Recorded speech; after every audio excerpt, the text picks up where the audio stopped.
Assalamualaikum warahmatullahi wabarakatuh.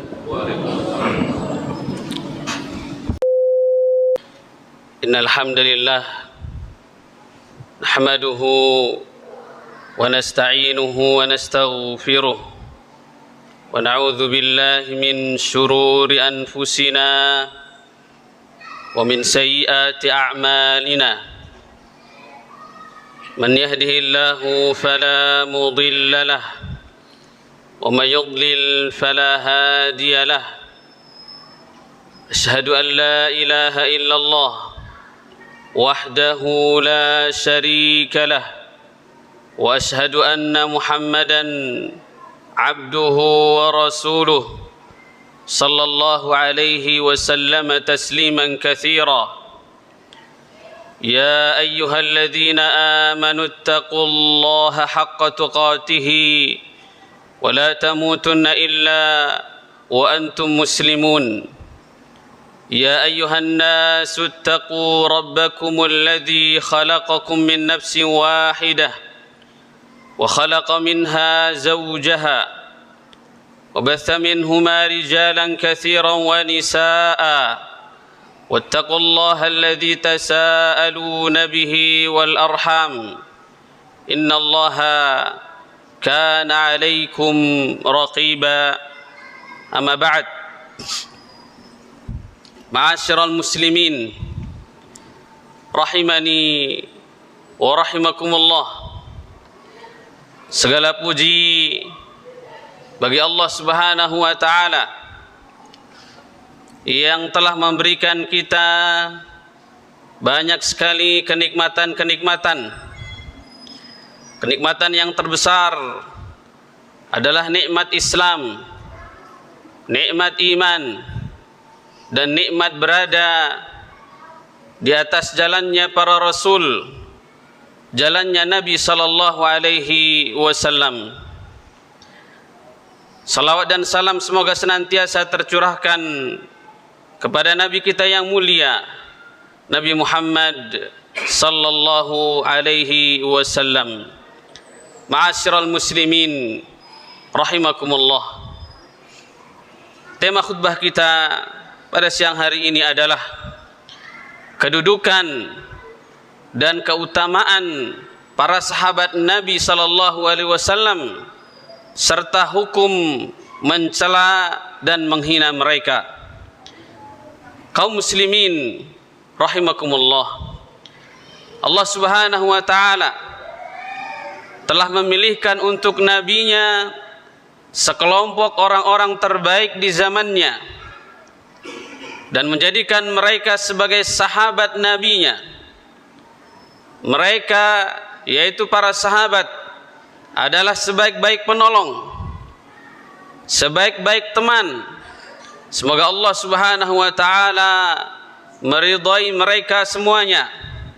Mereka para sahabat adalah sebaik-baik generasi.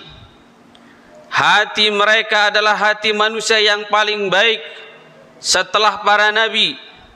Mereka adalah imam pemberi petunjuk, dan mencintai mereka adalah bagian dari agama dan keimanan, dan membenci mereka adalah bagian dari kekufuran, kemunafikan, dan kesombongan.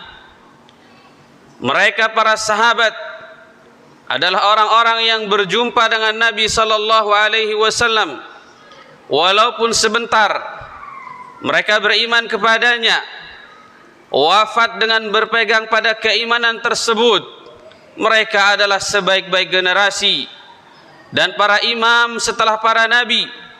Yang demikian itu karena Allah Subhanahu wa taala memilih mereka untuk menemani manusia pilihannya, yakni Rasulullah sallallahu alaihi wasallam.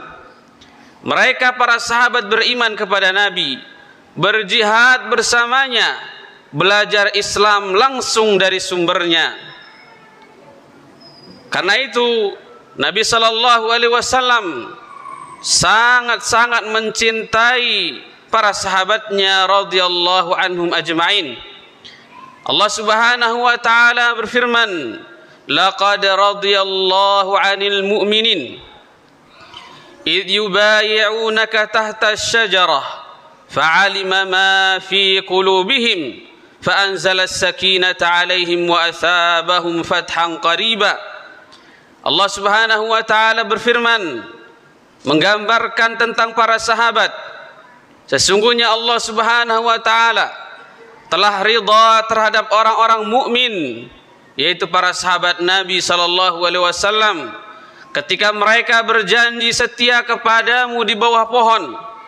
Maka Allah mengetahui apa yang ada dalam hati mereka, lalu menurunkan ketenangan atas mereka, memberi balasan kepada mereka dengan kemenangan yang dekat waktunya.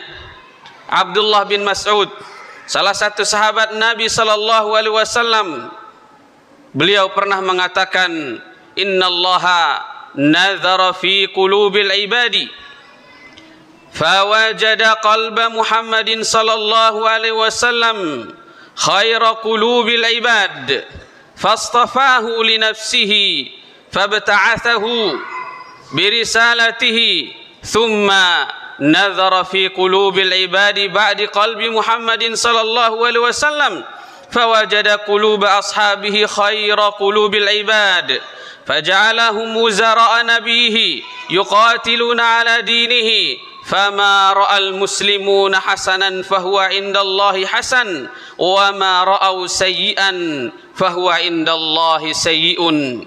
Sahabat Abdullah bin Mas'ud radhiyallahu anhu mengatakan, sesungguhnya Allah Subhanahu wa taala telah melihat hati para hambanya dan mendapatkan hati Muhammad sallallahu alaihi wasallam adalah hati yang paling baik. Lalu kemudian memilihnya, mengutusnya membawa risalah.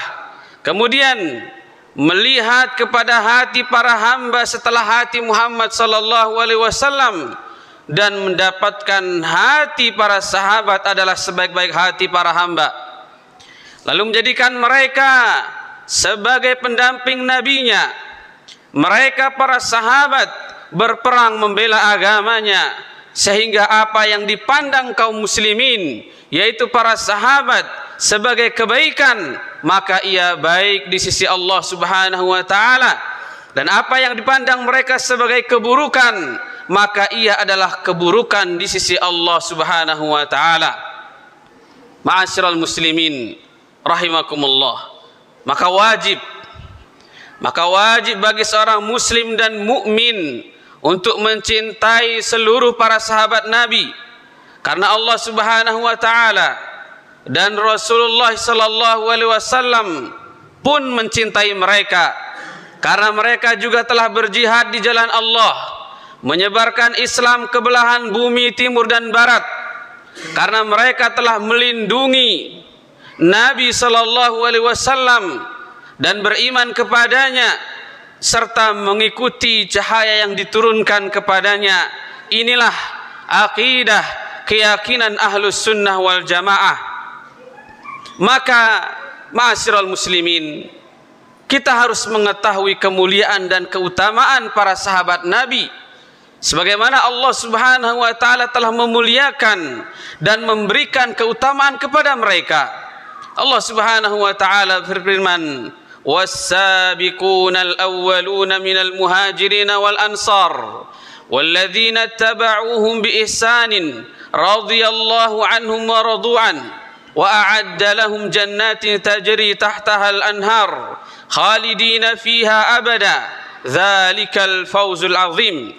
Orang-orang yang terdahulu, lagi yang pertama-tama masuk Islam dari golongan muhajirin dan ansar, dan orang-orang yang mengikuti mereka dengan baik, Allah ridha kepada mereka dan mereka pun ridha kepada Allah, dan Allah menyediakan bagi mereka surga-surga yang mengalir sungai-sungai di dalamnya selama-lamanya. Mereka kekal di dalamnya. Itulah kemenangan yang besar. Allah Subhanahu wa taala juga berfirman, lakinir rasul والذين آمنوا معه جاهدوا بأموالهم وأنفسهم وأولئك لهم الخيرات وأولئك هم المفلحون أعد الله لهم جنات تجري من تحتها الأنهار خالدين فيها ذلك الفوز العظيم. Namun Rasulullah dan orang-orang beriman bersamanya, yaitu para sahabat, mereka berjihad dengan harta dan jiwa mereka, dan bagi mereka disiapkan kebaikan, dan mereka itulah orang-orang yang beruntung. Allah telah menyediakan bagi mereka surga yang mengalir di bawahnya sungai-sungai. Mereka kekal di dalamnya. Itulah kemenangan yang besar. Dalam ayat ini Allah Subhanahu wa taala menjanjikan mereka, yaitu para sahabat, kebaikan-kebaikan, menjanjikan kepada mereka kemenangan, menjanjikan kepada mereka surga. Karena mereka beriman dan berjihad dengan jiwa dan harta mereka. Merekalah para sahabat, orang-orang yang ridha kepada Allah, dan Allah pun ridha kepada mereka. Jika demikian, siapa yang berani mencela dan menghina mereka setelah Allah Subhanahu wa taala memuji mereka? Padahal Nabi SAW juga memuji para sahabatnya dengan mengatakan mereka adalah sebaik-baik generasi. Khairun nasi qarni, thumma alladhina yalunahum, thumma alladhina yalunahum. Nabi SAW mengatakan sebaik-baik manusia adalah mereka yang hidup segenerasi denganku, yaitu para sahabat Nabi. Kemudian yang setelah mereka, yaitu tabi'in, dan kemudian yang setelah mereka tabi'ut tabi'in. Sebaliknya kaum muslimin, Allah Subhanahu wa taala mengancam orang-orang yang menyelisihi jalannya orang-orang yang beriman, yaitu Rasulullah dan para sahabatnya, dengan ancaman kesesatan dan neraka jahanam. Allah Subhanahu wa taala mengancam, "Wa man yushaqiqir rasul min ba'di ma tabayyana lahul huda wa yattabi' ghayra sabilil mu'minin nuwallihi ma tawalla wa nuslihi jahannam wa sa'at masira." Barang siapa, kata Allah, menentang Rasul, menyelisihi Nabi Muhammad SAW setelah jelas baginya petunjuk, setelah jelas baginya hidayah, jalan kebenaran, kemudian mengikuti selain jalan orang-orang yang beriman, mengikuti selain jalannya para nabi, selain jalannya para sahabat, maka Allah mengancam, kami biarkan ia leluasa bergelimang dalam kesesatan tersebut, dan kami masukkan ia ke dalam neraka jahanam, dan jahanam itulah seburuk-buruk tempat kembali. Oleh karena itu, keyakinan akidah Ahlussunnah wal Jamaah adalah ridha dan cinta kepada sahabat Nabi SAW, serta haram hukumnya mencela dan menghina mereka. Karena Nabi SAW sabda, "La tasubbu ahadan min ashabi, fa inna ahadakum law anfaqa mithla Uhudin dhahaban ma adraka mudda ahadihim wala nasifahu." Nabi SAW mengingatkan kita, janganlah kalian mencela seorang pun dari sahabat-sahabatku, kata Nabi. Jika salah seorang di antara kalian berinfak, bersedekah dengan emas sebesar gunung Uhud, maka tidak akan menandingi infak sedekahnya satu mud, satu genggam dari para sahabat Nabi SAW. Bayangkan kaum muslimin, jika kita menginfakkan emas semisal dan sebesar gunung Uhud, tidak sama kualitasnya dengan setengah genggaman tangan para sahabat yang hanya bersedekah berupa kurma. Oleh karena itu, Nabi SAW menekankan, mengingatkan kita untuk jangan pernah mencela sahabat Nabi SAW. Nabi SAW sabda, "Man sabba ashabi fa'alaihi la'natullah wal malaikah wan nasi ajma'in." Barang siapa yang mencela para sahabatku, kata Nabi, maka baginya laknat Allah, baginya laknat para malaikat, dan baginya laknat seluruh manusia.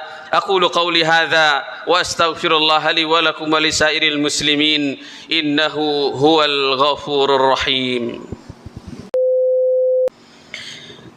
Alhamdulillahi Rabbil Alamin. Wassalatu wassalamu ala Rasulillah wa ala alihi wa ashabihi wa man tabi'ahum bi ihsanin ila yaumiddin, amma ba'd. Ma'asyiral muslimin rahimani wa rahimakumullah. Siapa yang ingin agar agama dan keimanannya selamat, maka hendaknya ia mencintai seluruh para sahabat Nabi sallallahu alaihi wasallam. Karena yang demikian ini adalah sebuah kewajiban bagi orang-orang yang mengaku muslim, dan memang hal ini telah disepakati oleh para ulama akan wajibnya. Dan orang-orang yang berpaling dari mencintai mereka pasti akan binasa. Orang-orang yang berpaling dari kewajiban ini pasti akan terkena fitnah. Abdullah bin Abbas, salah seorang sahabat radhiyallahu anhu, mengatakan, janganlah kalian mencela sahabat-sahabatnya Muhammad sallallahu alaihi wasallam, karena berdirinya mereka mendampingi Nabi sallallahu alaihi wasallam sebentar saja, sesaat saja, itu lebih baik daripada 40 tahun amalan kalian, kata Abdullah bin Abbas radhiyallahu anhuma. Kemudian Al-Imam Ahmad bin Hanbal rahimahullahu ta'ala juga mengatakan, jika kalian melihat seseorang yang mengatakan keburukan terhadap sahabat Nabi sallallahu alaihi wasallam, maka curigailah orang tersebut akan membuat makar terhadap agama Islam. Maka hendaknya kaum muslimin, kita tidak hanya mencintai mereka para sahabat Nabi, namun juga membela mereka ketika ada yang mencelanya, menghina kehormatan para sahabat Nabi. Mencintai mereka merupakan sesuatu yang dikedepankan, dan membela mereka adalah suatu kewajiban. Karena ada golongan, ada kelompok-kelompok tertentu yang suka merendahkan, menghina, melaknat para sahabat serta sahabiah Nabi. Seperti Abu Bakar mereka hina, Umar bin Khattab radhiyallahu anhu mereka hina, Utsman juga, Aisyah radhiyallahu anha juga tidak luput dari laknat dan hinaan mereka. Al-Imam Abu Zur'ah rahimahullahu ta'ala mengatakan, apabila kalian melihat seseorang merendahkan kedudukan salah seorang dari sahabat Nabi sallallahu alaihi wasallam, ketahuilah mereka itu adalah orang-orang zindik, yaitu orang munafik yang berusaha merusak Islam dari dalam. Karena Nabi sallallahu alaihi wasallam adalah benar-benar utusan Allah bagi kita. Yang dibawa beliau berupa kitab Al-Quran itu benar-benar dari Allah subhanahu wa ta'ala bagi kita. Dan Al-Quran sampai kepada kita, sampai ke tangan kita, itu melalui perantara sahabat-sahabat Nabi sallallahu alaihi wasallam. Maka tujuan para pencela, para penghina sahabat Nabi, agar kita membenci mereka para sahabat. Karena jika sudah membenci mereka, maka hadis-hadis yang dibawa oleh para sahabat, yang diriwayatkan oleh para sahabat Nabi, akan kita tolak karena sebab kebencian. Maka inilah makar yang sesungguhnya yang merusak agama Islam dari dalam. Wal-iyadzu billah, nas'alullah al-afiyah wassalamah. Ma'asyiral muslimin rahimani wa rahimakumullah. Semoga Allah subhanahu wa ta'ala melindungi kita dari sifat kemunafikan, dari kedengkian dan kebencian terhadap para sahabat Nabi sallallahu alaihi wasallam, dan sebaliknya semoga Allah subhanahu wa ta'ala menjadikan jiwa-jiwa kita ridha dan cinta kepada seluruh sahabat Nabi sallallahu alaihi wasallam wa radhiyallahu anhum ajma'in. Innallaha wa malaikatahu yusalluna 'alan nabi ya ayyuhalladzina amanu sallu 'alaihi wa sallimu taslima. Allahumma salli 'ala Muhammad wa 'ala ali Muhammad kama sallaita 'ala Ibrahim wa 'ala ali Ibrahim innaka Hamidum Majid. وبارك على محمد وعلى آل محمد كما باركت على إبراهيم وعلى آل إبراهيم إنك حميد مجيد اللهم اغفر للمسلمين والمسلمات والمؤمنين والمؤمنات الأحياء منهم والأموات إنك سميع قريب مجيب الدعوة يا قاضي الحاجات. اللهم ربنا ظلمنا أنفسنا وإن لم تغفر لنا وترحمنا لنكونن من الخاسرين. اللهم إنا نسألك الهدى والتقى والعفاف والغنى. اللهم إنا نسألك الهدى والتقى والعفاف والغنى. اللهم إنا نسألك الجنة الفردوس ونعوذ بك من النار. اللهم إنا نسألك الجنة الفردوس ونعوذ بك من النار. اللهم إنا نسألك الجنة الفردوس ونعوذ بك من النار. اللهم أصلح ولاة أمورنا. اللهم أصلح ولاة أمورنا. اللهم انصر إخواننا المسلمين المستضعفين في كل مكان. اللهم انصر إخواننا المسلمين في فلسطين. اللهم انصرهم. اللهم ثبت أقدامهم. ربنا آتنا في الدنيا حسنة وفي الآخرة حسنة وقنا عذاب النار والحمد لله رب العالمين.